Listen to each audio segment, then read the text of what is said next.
Ladies and gentlemen, a very good afternoon to everyone here on our Zoom meeting in the events of the ESOL International Seminar. I would like to welcome you on behalf of the committee. I'm Zul Kriyanto. I will be the moderator for the first and the second invited speakers for this seminar. So I would like to first invite our first invited speaker, Rivika Alda. I think she is here with us already. Yes. Yes, thank you. Would you like to share your screen, or would you like us to do that for you? I will be the one to share my screen. Thank you very much. My salutation to the honorable and honorable organizers and committees of this conference, my fellow educators, language enthusiasts, and researchers. Hello, everyone. Yeah. Okay. Thank you, Dr. Alda. Before we proceed, I would like to give you some information about our first invited speaker. So Dr. Rivika Alda is an associate professor in Cebu Normal University and currently the research chair of the College of Teachers Education in the university. So she finished bachelor's degree, master's degree, and also her PhD in Cebu Normal University. And she is currently handling subjects both in the undergraduate and graduate studies in the Cebu National Normal University, and also PhD courses in the Philippine Normal University. She has authored and co-authored books, modules, including building and enhancing new literacy course curriculum, learning, language learning materials development, and so on. And also campus journalism. She is also a national prototype syllabi writer in the pre-service teacher educations in English major subjects. Apart from teaching, she is also a research advisor, researcher, resource speaker, trainer, writer, and extensionist. She has published the results of her research in Scopus Index journals with citations from varied topics in education, language teachings, and educational technology. And then she is married and she has 2 kids. That's another information for us. So in this occasion, she will be talking about navigating sustainability through world Englishes, a language that works. So for the audience, before we go to Dr. Alda, I would like to give you some information about how we will run the discussion. So we will give like 20 minutes for Dr. Alda to present her research, and after that we will follow this up with questions and answer for another 15 minutes. So if you have any questions, you are welcome to ask your questions later on directly after the presentation, or you can write them on the chat box. Now, without much further ado, I would like to invite Dr. Alda. Time is yours. All right. Thank you very much again, and good afternoon, everyone. I would like to thank the organizers of this conference for inviting me. Dr. Rivita, thank you very much for having me today. Dr. Rivita mentioned that I'll be talking on a topic related to language, sustainability, and environment. Thus, in this session, I'll be navigating through some insights from the research we have published on world Englishes and my current involvement in research undertakings related to science communication. I'll be incorporating relevant findings and insights from these projects, as well as from those related literature and studies. And with all these, my topic this afternoon will be on navigating sustainability through world Englishes, a language that works. Right? But before we get serious with our discussion, I would like first to know from where are we watching or listening from. Please use the annotation tool of the Zoom to stamp a heart to a place nearer to where you are at. So you can find the annotation button. Is there an annotation button in the Zoom? Okay, so for this Zoom, I cannot find any annotation button. We're supposed to stamp, no? But anyway, we can use the chat box to signify which part or where are you watching from or listening from, aside from those who are from Indonesia, from the Philippines, from what other places are we listening from? Because I believe that for this afternoon, since this is an international conference, we come from different parts, at least not just of Asia, but our speakers also come from different parts of the world, and we are brought together by technology and our concern on environmental stewardship. And as members of the academic community or as language educators, for most of us perhaps here, we may ask the question, in what aspect can we be of help when it comes to sustainability discussions and science communication? So, reflecting on what had been during the pandemic, in 2021, the World Health Organization discussed the following questions reflected here in my presentation. How can we communicate scientific uncertainty? We also have the question, what is the problem with the current language of sustainability? And I would also like to add to that question, what is the current language of sustainability? What is the current language of sustainability? Having asked that, let us direct our attention to this data on the most spoken languages in the world. And we can see here that it is English. English being the most spoken language, especially among individuals with different first languages. Like me, I am from the Philippines. English is not our first language, rather it's our second language. And of course, in your case as well, English is not your first language. So English as a global lingua franca plays a crucial role in facilitating communication and collaboration on sustainability and environmental issues among speakers of diverse English varieties. And this conference is a tangible example to that, bringing together people from different parts of the world and speaking one language to be able to be understood and to be able to converse, just like what Dr. Rivika mentioned a while ago. This being said, we maximize the current role of English in converging people together.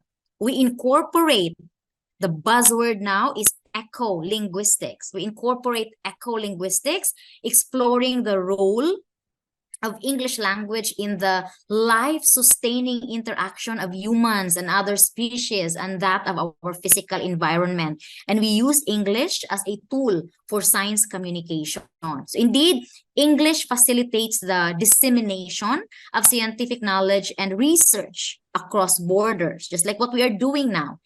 But we may ask the question, have we not been doing these things already? Using English to communicate, to collaborate, using English in science communication. Have we not been doing all these things already? However, on the publication of Yeldar, they highlighted that we are indeed seeing a shift in quantity of publications towards sustainability. But this is only a shift in quantity, not of quality of communications. And that, they say, progress on sustainability issues is still being held back by communications that lack either the strategic rigor or creativity used to communicate in other spheres. This further suggests and tells us that effective communication is essential for advancing sustainability initiatives. And yes, there is already a growing awareness of sustainability issues. There's a lot of conferences about sustainability, talking about sustainability issues and concerns, but the impact of communication efforts falls short of what could be achieved. That's why we need effective communication to inspire action, to raise awareness, and to drive progress toward sustainability goals. So, our big question now is, how can we craft messages that resonate across cultures, languages, and communities to inspire global action for a sustainable future? This is the question that we are going to I hope that we can answer this afternoon. So as we take advantage of the language that can reach billions of people around the world, and that is English, we also have to make sure that English is the language that highlights the diversity of people. Gordon in 2015 says that English, even in 1967, was already recognized as the language of international science. And up until now, it continues to dominate global scientific activities. And that linguistic domination of English is also observed in scientific journalism worldwide, even in publications and journals where we publish our researches, wherein English is a language being highlighted or being encouraged. And English language often also acts as a gatekeeper to scientific discourse. Therefore, developing strategies for multilingual and inclusive outreach efforts. We need to develop effective strategies for multilingual and inclusive outreach efforts to communicate scientific content formally and informally. Having said that, through the years, the users of the language, and that is English, have uniquely engraved their own identity toward the English language. What makes Philippine English different from all other Englishes? Because we have engraved our own identity toward the language. And many linguists and language researchers would claim and would say that no one owns English anymore because it is already the language of the people. And more Englishes have emerged, highlighting the culture-embedded identity in each variety. So we can no longer say that our own version of English is inferior to that of the RP, or received pronunciation, which is commonly known as the British English, or GA, or General American, which is commonly referred to as American Standard. So our own Englishes is no longer inferior to these standards, to these other standards. In an English language classroom, we incorporate sustainable pedagogy, which includes the use of these Englishes as a way of reshaping our identities toward sustainability. So our study on integrating world Englishes, a world Englishes curriculum, is supported by that of other studies who emphasize that encouraging multiple Anglophone practices in the classroom potentially leads to various Anglophone identities as opposed to a unified economic-driven national identity. And such flexibility in the context of sustainable teaching may guide learners to develop sustainable Anglophone identities and the linguistic practices that break from the economic associations of standard English variety. So this linguistic variety, or this linguistic diversity, enriches the discourse on scientific topics, making science more accessible to diverse linguistic communities. So the reason why we're here and why we are having this conversation, and let me borrow the words of Yanini, is that academics and scientists were communicating when they are not communicators. So the result is that when sustainability issues are communicated, they tend to feel isolated and artificially separated from the wider world and context, making the real importance less apparent or completely disjointed from the broader narratives. Thus, how do we make English as a language of sustainability work? How do we make English as a language of sustainability work?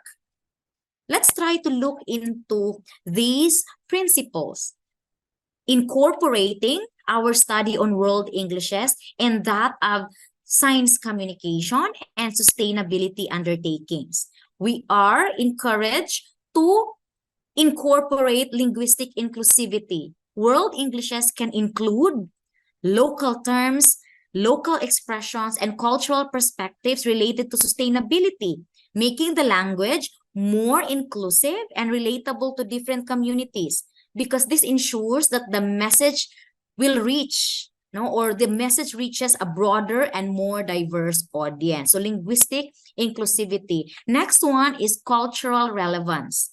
Using World Englishes allows sustainability communicators to incorporate cultural context, which can enhance the relevance and the resonance of messages. By speaking to people in their own linguistic and cultural framework, sustainability communication becomes more effective. We also need to tailor our messages. Communication in World Englishes allows for tailored messaging to specific regions and cultures. Sustainability campaigns can actually adapt language to address the unique environmental challenges and solutions, of course, grounding on or acknowledging the local context, because communicating to Filipinos might have a different touch when we're communicating to, for example, people from other countries. So we have to tailor our messages looking at cultural relevance and local context. Next one is on community engagement. So World Englishes enable engagement with local communities. Now we engage people in their own linguistic variety, and by doing so, it fosters trust and active participation as it shows respect for the culture that they have and the current language that they are using. And in this case, we highlighted that it is English tailoring to the culture embedded perspectives of the users of the language. Next one is bridging language barriers. World Englishes serve as a bridge between different linguistic communities, and we have proven that already. This facilitates cross-cultural and global discussions, just like what we are doing now, breaking down language barriers that may impede collaboration on sustainable issues. And next one is enhanced collaboration. In international and interdisciplinary sustainability projects and conferences like this, English often serves as a common working language. We cannot understand each other if we're using our mother tongue or our first language. However, we're able to understand each other by using English as our common working language. And World Englishes enable diverse groups, experts, activists, and policymakers to collaborate effectively, like in a global scale, just like this conference. Next one is on global awareness. Using World Englishes in sustainability messaging can help spread awareness of issues that transcend borders. People from different linguistic backgrounds, and that includes us, can understand the importance of global sustainability efforts when the language is accessible to them, or if the language is accessible to us. Next one is on diverse perspectives. World Englishes encourage a broader range of perspectives. Different English varieties may express environmental values, indigenous knowledge, and sustainable practices in unique ways, in variety of ways, and in unique ways, enriching the global discourse on sustainability. And promotion of indigenous languages. So in regions where English coexist with indigenous languages, just like in the case of Indonesia, in the case of the Philippines. Using world Englishes can also promote the preservation and revitalization of our local languages, which are often closely linked to sustainable practices and environmental knowledge. And lastly is on multilingual communication. World Englishes can be a part of a multilingual communication strategy. Sustainability efforts often benefit from using multiple languages, and English serves as a lingua franca in such multilingual context. So by embracing and utilizing world Englishes in sustainability communication, we can ensure that the language used is more inclusive, it is culturally relevant and effective in conveying messages and inspiring sustainable actions across linguistic and cultural borders. So, by applying these initiatives, by applying these initiatives, we will be able to support the World Health Organization in their recommendations that the concerns, beliefs, and needs of target audiences need to be taken more into consideration when communicating science. So maybe the problem lies on, yes, we use English, but have we used it effectively to encourage global action? That's why the World Health Organization tells us that the concerns, beliefs, and needs of the target audience need to be taken more into consideration when communicating science, when communicating about sustainability concerns. And it takes innovation and creativity for effective science translation. And in this way, science communication can support the UN Sustainable Development Goals in raising awareness, in informing policy, in promoting education, in fostering innovation, and in supporting collaboration. The question a while ago that is thrown to everyone is that how can we make language work that resonates across cultures? And we have provided, according to our study on World Englishes, some of these principles that we can apply and put in mind as we tailor our messages, for sustainability and environmental concerns, so that we can assure that these are actually anchored on the local context of our target audience. And in doing so, we also highlight the language that work. No? What language works? And we incorporate the Englishes and the words that work. And Radley Eldar specified the 10 principles for sustainability words that work. And what are these principles? One is to put your audience first.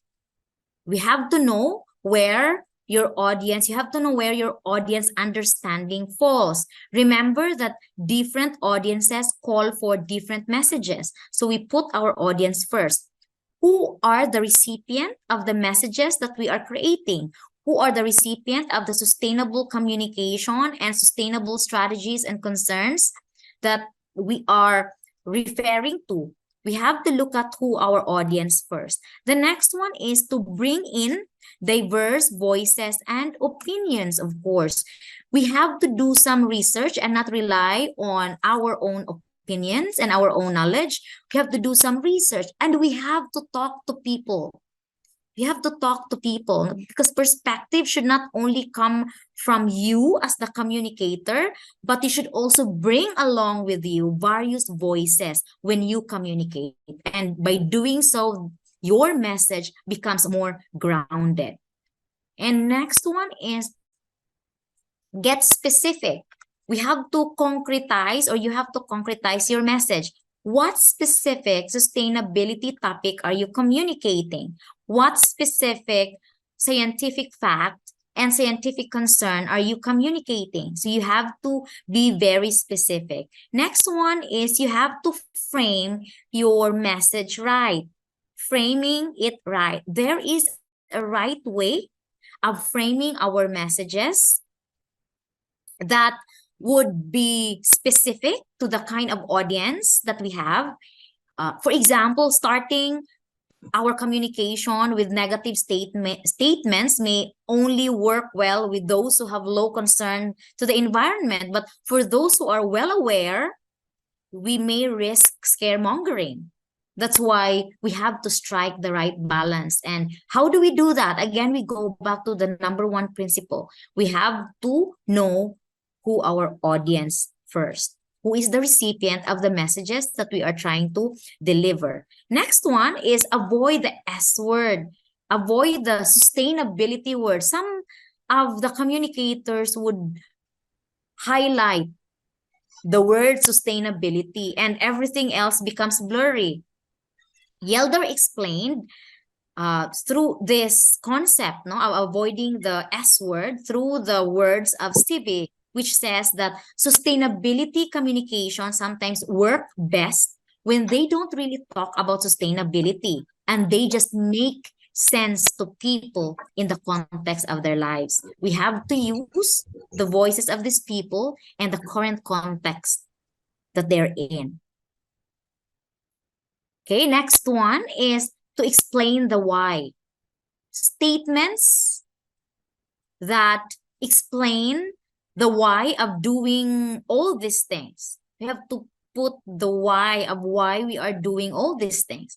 For example, if you have a poster and it says cut emissions, we have to cut emissions. There should be a statement that makes people understand the whys of it. Why are you telling us to cut emissions? And this is where language educators would come in. How do we teach science communicators this? To frame their messages in such a way that it gets across to the receiver of these messages, especially reaching towards local communities. Next one is make it personal. As a language enthusiast and as teachers, we take pride of our students writing pieces that are grounded and dig deep to that of their experiences. The same thing as this. When we communicate for sustainability, when we communicate about the environment, as language enthusiasts, as language educators, we need to include human touch in the messages we deliver, or else these messages would just become chat GPT generated messages. So it should be grounded and it should dig deep to that of the experiences of our target audience. That's why, how do we do that? Again, we go back to the first one. We have to know who our audience are, and we have to get different perspectives and include different voices in our communication. So that's how we make it personal. Next one is to be honest. In sending out our messages, we should not, there should be no sugar coating. What is it really? And what is really happening? And we have to communicate that directly to them and no sugar coating. So we have to be honest. Next one is to make the future tangible. Giannini says that we need to take the upper hand and show the reality of where we need to get to in a way that's fun and entertaining. So we let our audience understand why are we doing this and what could be the tangible future that awaits us if we cut down our emissions, if we do this, and if we do this to our environment. So there should be tangible future that is being explained to our audience. And lastly is to say it your way. We have to stop sounding like everyone else. Just like when our students write essays and these are not grounded, it seems that they sounded like everyone else. We know for sure if the essays are chat GPT generated because these are not grounded, these are not personal. So we say it your way. Stop sounding like everyone else. And how do we do that? We have to go back to all the 9 suggested principles to put our audience first, to bring in diverse voices and opinions, to get specific, to frame the message right, to avoid the S word as the entire meaning of your communication, but we have to give them the specifics. What is it really? And we have to explain why. We make it personal. We have to write it in all honesty, and we make the future tangible. And then lastly, of course, saying it our way. And by doing so, they say no that we can call good sustainability messages using these principles and highlighting the language of the people, the language of the people. Because remember, the language of the people always works. If the question is what language are we going to use, it should be the language of the people. Let us try to look into this example. Excuse me, Dr. Alda, we have 3 minutes. Yes, Go. I am almost Okay. on the 2 more slides. Thank you.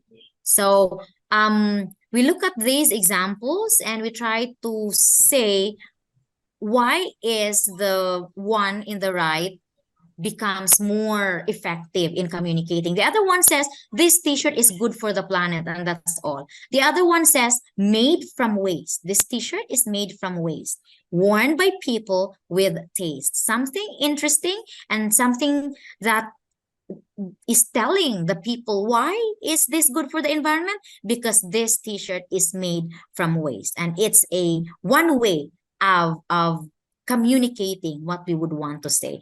And remember what Nelson Mandela says: if you talk to a man in a language he understands, that goes to his head. But if you talk to him in his language, that goes to his heart. Thank you very much, everyone. That ends my presentation. Thank you very much, Dr. Alda, for the very nice presentation. So it reminds me of the Kasrubian theory, actually, about the word, the English circles. Yeah. So we shouldn't be feel inferior about our English here, even though we are from the expanding circle, to the people who speak English as their second language or even their native language. I would like to invite questions from the audience. Everyone is welcome. Please raise your hand, or you can write down your questions on the chat box. Yeah, we have one Professor Octavianus.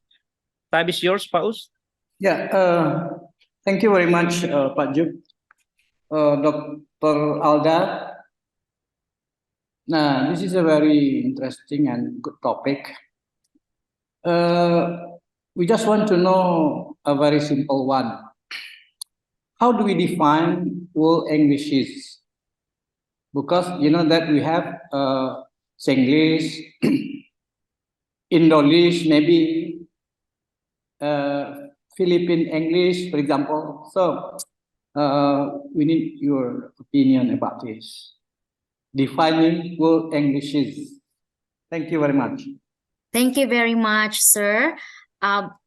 Before we anchor our definition of English as a language in MacArthur's Circle of World Englishes, telling us that the standards of the language is really from those of the native speakers, but from that of Kashru. And now with MacArthur's, we look into the other circles telling us that other Englishes are also standardizing Englishes. And this tells us that what is world Englishes? These are actually the different varieties of the English language wherein people have already embedded or have already engraved their culture identity towards the English. So that makes it interesting because our Philippine English is different from your, how do you call it? Indonesian English. Indolish. They call it Indolish sometimes. Indolish. Indolish. Indolish. Oh, Yeah. so yes. And so how are these varieties different? Because there is already a culture embedded. This is already a culture embedded variety of English. That's why MacArthur says no one owns English anymore, but it's the language of the people. Okay, that's very interesting. I would like to invite another questions from the audience, or do you have one from the chat box? No, not yet.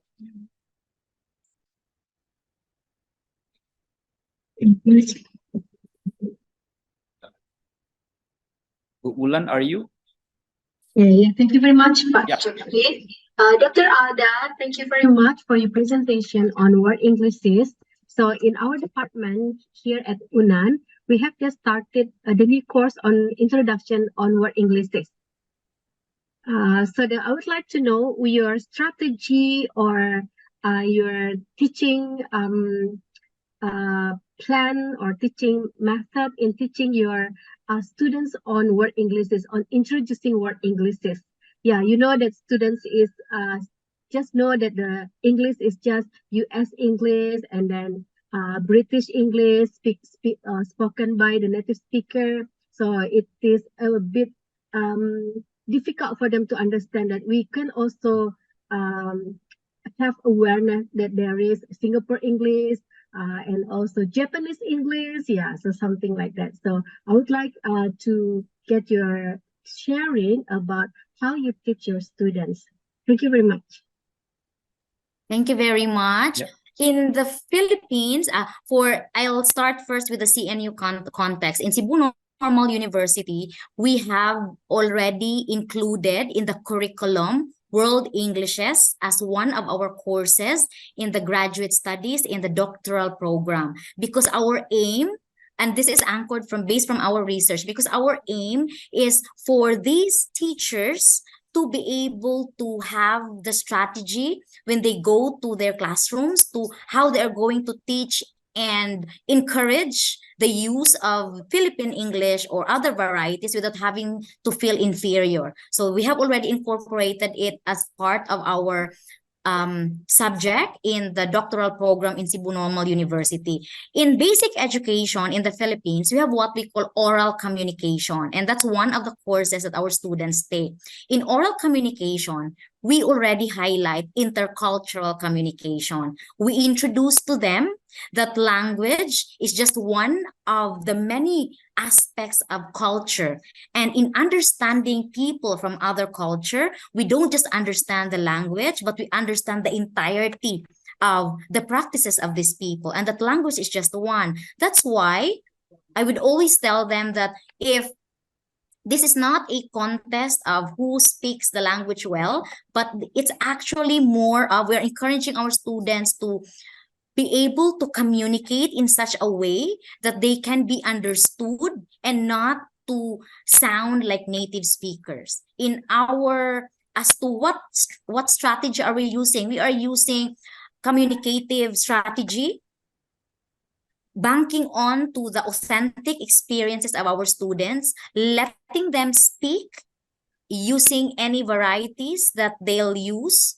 And we really teach them that there's actually other Englishes out there, because Cashews model of World Englishes is way back years ago. So we are already having MacArthur's Circle of World Englishes now. So we really incorporate it in our discussion. We really have to embed it as part of our discussion when we talk about intercultural communication, that English in different parts of the world vary. That's why they have also to be careful. That's why we have a lesson wherein we distinguish GA or General American English from that of British, from that of Philippine English, because there are terminologies that may differ. And when we talk about highlighting our varieties, it does not also mean that we also forget the GA and the RP. Because, for example, the word salvage, SALVAGE, the word salvage for the English is what we call to save. The meaning of salvage is save. But if you go to the Philippines, we have other meaning of salvage, and it means to kill silently, to kill someone, no? So that's why we tell our students these things, because they might get misunderstood if they go to other countries. So as to the strategy, we really embed this. We have included this in our curriculum, and we really make sure that as language educators, we embed this in our discussion with the subject oral communication in the basic ed. Thank you. Thank you, Thank you very Dr. much, Alda. Doctor. We still have 2 minutes. If there is still one question, maybe we still can take that. One question from the audience.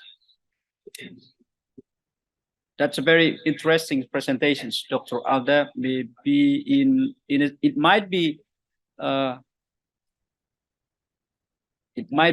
what you call that,